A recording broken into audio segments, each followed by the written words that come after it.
हमारी दुनिया में कई ऐसे रहस्य हैं जो इंसानों की सोच और विज्ञान की पहुंच से परे हैं। उन्हीं रहस्यों में से एक है हिमालय। अगर हम हिमालय को रहस्यों का भंडार कहें तो कोई बड़ी बात नहीं होगी, क्योंकि हिमालय में कई ऐसे रहस्य हैं जो विज्ञान की पहुंच से दूर हैं। कहा जाता है कि हिमालय में एक दिव्य शहर है जहाँ सिद्ध साधु और सन्यासी हजारों वर्षों से ध्यान कर रहे हैं। लेकिन हैरानी की बात यह है कि विज्ञान के इतने विकसित होने के बाद भी आधुनिक सैटेलाइट और मैप से देखा नहीं जा सका।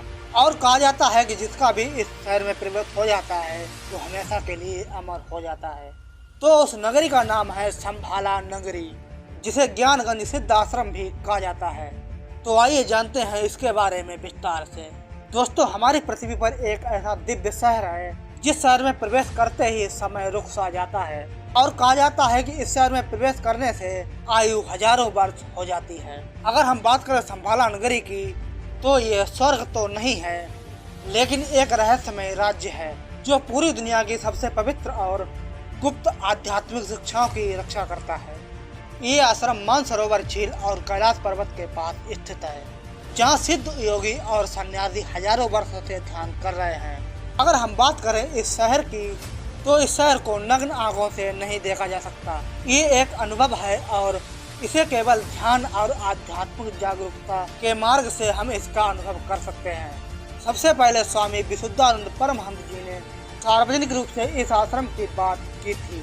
उन्हें बचपन में कुछ समय के लिए वहां ले जाया गया और उन्होंने लंबे समय तक सिद्ध आश्रम में साधना की। इसके अलावा अगर शंभाला की बात करें तो शंभाला संस्कृत का शब्द है जिसका अर्थ होता है खुशी का स्रोत। इसके अलावा ये आश्रम किसी धर्म से रिलेट नहीं रखता है, बल्कि इसके बारे में कहा जाता है कि हिमालय में जैन, बौद्ध और हिंदू संतों के कई प्राचीन गुफाएं और मठ हैं और गुफाओं में आज भी कई ऐसे तपस्वी हैं जो हजारों वर्षों से ध्यान कर रहे हैं। शंभाला नगरी के बारे में चारों वेदों के अलावा अन्य प्राचीन ग्रंथों में भी इसका उल्लेख मिलता है। इसके एक ओर कैलाश मानसरोवर, दूसरी ओर ब्रह्म सरोवर और तीसरी ओर विष्णु तीर्थ स्थित है। और कहा जाता है कि विश्वकर्मा ने ब्रह्मा आदि के आदेश पर इस आश्रम का निर्माण किया था।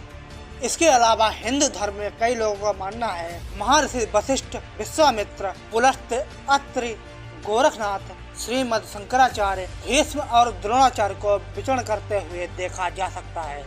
कई संत, योगी, सिद्ध, योगिनियां, अप्सरा और अन्य आदि को यहाँ ध्यान करते हुए देखा जा सकता है। इसके अलावा तिब्बत के लोगों में ये स्थान काफी मशहूर है और मठ के बारे में कहा जाता है कि यहाँ ऋषि मुनि तपस्या में लीन है। अगर हम बौद्ध धर्म की बात करें तो बुद्धिस्ट ऐसा मानते हैं भगवान बुद्ध ने अपने आखिरी दिनों में कालचक्र के बारे में ज्ञान प्राप्त कर लिया था। उन्होंने इसके बारे में कई लोगों को बताया भी था। इनमें से एक थे राजा सुचंद्र। राजा सुचंद्र जब इस ज्ञान को प्राप्त करके वापस आए थे तभी से तिब्बत को शंभाला कहा जाने लगा। अगर हम ज्ञानगंज सिद्ध आश्रम के महात्माओं के अमर होने की बात करें तो विज्ञान तर्क देते हुए कहता है एक निश्चित आयु के बाद जीव की मौत हो जाती है। अगर बॉडी में लगातार सेल्स बनते रहें और किसी तरह से ऑर्गन्स को लंबे समय तक स्वस्थ रख सकें तो इंसान भी 1000 से ज्यादा सालों तक जीवित रह सकता है। दलाई लामा सिद्ध आश्रम के बारे में बताते हुए कहते हैं ये एक भौतिक स्थान नहीं है जिसे हम पा सकते हैं। ये स्वर्ग भी नहीं है, बल्कि मानव क्षेत्र में एक शुद्ध भूमि है। इस भूमि पर जाने का केवल एकमात्र तरीका है कर्म कनेक्शन। हिमालय के इस शहर और इसके रहने वाले अमर प्राणियों द्वारा बसे हुए प्रार्थना और ध्यान के माध्यम से दुनिया की नियति का सूक्ष्म रूप से मार्गदर्शन करते हैं। तो मित्रों, आप सभी का शंभाला नगरी या सिद्ध आश्रम के बारे में क्या कहना है कमेंट में जरूर बताइएगा और ऐसे ही वीडियोस के लिए चैनल को सब्सक्राइब जरूर कीजिएगा।